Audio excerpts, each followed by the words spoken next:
नाही.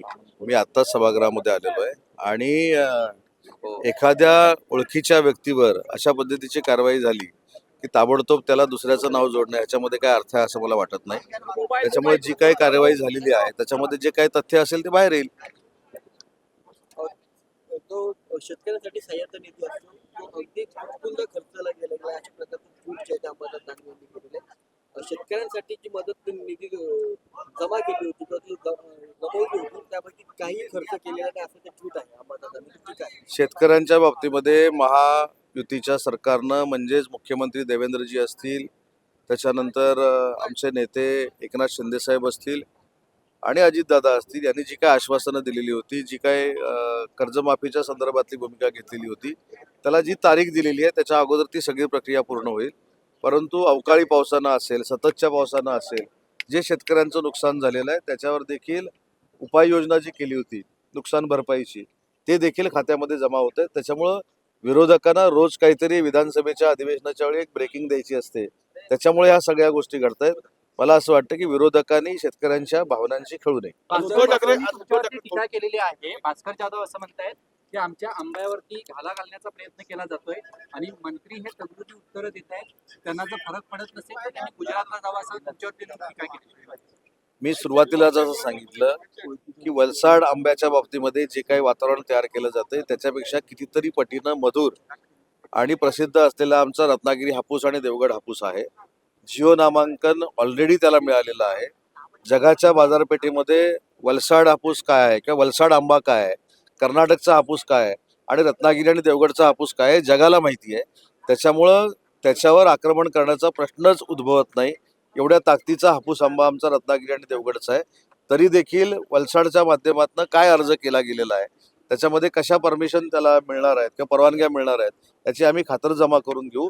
परंतु रत्नागिरी हापूस किंवा देवगड हापूसवर कुठचाही अन्याय होणार नाही ही भूमिकाच सरकारची असणार आहे. त्याच्याबद्दल कुठेही दुमत असण्याचं काही कारण नाही. केवायसी रखडली म्हणून जे शेतकऱ्यांना मदत जाहीर केली होती शासनाने, त्या केवायसी मुळे कोट्यवधी रुपयाची मदत जी आहे ती अनेक शेतकऱ्यांपर्यंत पोहोचली नाही. कोणाचं नेमकं फेल्युअर म्हणा? काही त्रुटी असतील तर त्या दूर केल्या जातील, परंतु केवायसी मुळे कुठच्याही शेतकऱ्यावर अन्याय होणार नाही ही देखील आमची भूमिका आहे. KYC मुळे 355 कोटी अडकून पडलेले आहेत सरकारला. गुजरातचं 500 मीटर आत पालघरमध्ये आलेले तंबू ठोकले त्याच्यावर तिथे ग्रामस्थ संतापले. तर याच्यामध्ये माहिती घेऊ ना. आता सीमावाद सुरू झालाय, गुजरात आतमध्ये महाराष्ट्रात घुसलंय की महाराष्ट्र गुजरातमध्ये घुसलंय हे मला इथे आता नागपूरमधनं सांगता येणार नाही.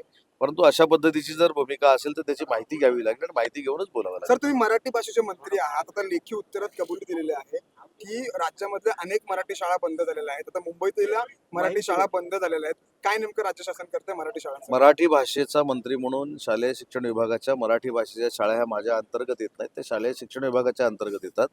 परंतु मराठी भाषा ही प्रत्येकापर्यंत पोहोचली पाहिजे. ती आपली मायबोली आहे, मातृभाषा आहे. त्याच्या संवर्धनाचं काम मराठी भाषा मंत्रालय करतं आणि आम्ही योग्य त्या दिशेनं आणि योग्य त्या मार्गानं मराठी भाषा मंत्रालय चालवतं. एवढंच मला यामध्ये सांगायचं आहे. मराठवाडा असेल, प्रकरणामध्ये विदर्भ पार्थ असेल, पवारांना का वाचवलं जाते? पोलिसांनी त्यांच्यावरती गुन्हा का दाखल केला नाही असा सवाल न्यायालयाने केलेला आहे. काल देखील मी याचं उत्तर सांगितलं की सन्माननीय न्यायालयानं काय निर्देश दिलेत मला माहीत नाही. परंतु या संदर्भामध्ये मुख्यमंत्री महोदयांनी जी चौकशी समिती नेमलेली आहे त्या चौकशी समितीचा अहवाल आल्यानंतर योग्य ती कार्यवाही केली जाईल. पण सातत्यानं आपण जर बघायला गेलं या प्रश्नामुळे पार्थ पवार प्रकरणामुळे कुठेतरी सरकारची कोंडी होते का? कारण का सातत्यानं सगळ्यांची उत्तरही चौकशीच्या दिशेनं जात आहेत, मात्र थेट न्यायालय कोंडी होण्याचा काही प्रश्न येत नाही. परवाच्या एका प्रसार माध्यमाच्या मुलाखतीमध्ये देखील मुख्यमंत्री महोदयांनी सांगितलेलं आहे की चौकशी झाल्यानंतर याच्यामध्ये जे काही निष्पन्न होईल त्याच्यावर नक्की कारवाई होणार आहे आणि चौकशीची कार्यवाही सुरू आहे.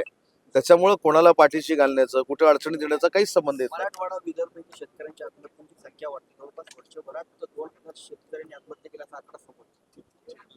शेतकऱ्यांची आत्महत्या होऊ नये यासाठी सरकार प्रयत्नशील आहे. त्याच्यासाठीच अवकाळी पाऊस असेल, सततचा पाऊस असेल, याच्यासाठी आपण नुकसान भरपाई दिलेली आहे. जी तारीख 30 तारीख जी दिलेली आहे जूनची कर्जमाफीची, त्या संदर्भात कर्जमाफी ही देखील आत्महत्या रोखण्यासाठी कारणीभूत ठरणार आहे. त्यामुळे अनेक उपाययोजना शेतकऱ्यांच्या आत्महत्या होऊ नयेत यासाठी शासन करतं. शेतकरी सन्मान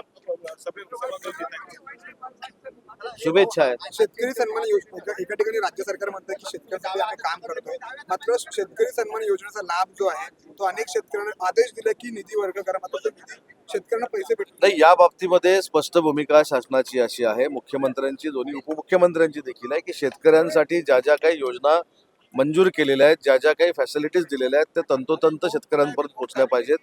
कदाचित थोडं पाठीपुढं झालं असेल, परंतु अनेक वेळा कॅबिनेटमध्ये तिन्ही नेत्यांनी शेतकऱ्यांवर अन्याय होणार नाही ही भूमिका प्रशासनाने घ्यावीच लागेल, या सक्त ताकीद प्रशासनाला दिलेला काल आहे. शरद धन्यवाद. पवार अजित पवार भेटलेले आहेत आणि आता अशी चर्चा होते की दोन्ही राष्ट्रवादी कुठेतरी एकत्र चर्चा टाका, तुमची ताकद वाढेल माहितीची. मला असं वाटतं की आधी येऊ देत एकत्र, मग याच्यावर आपण बोलू.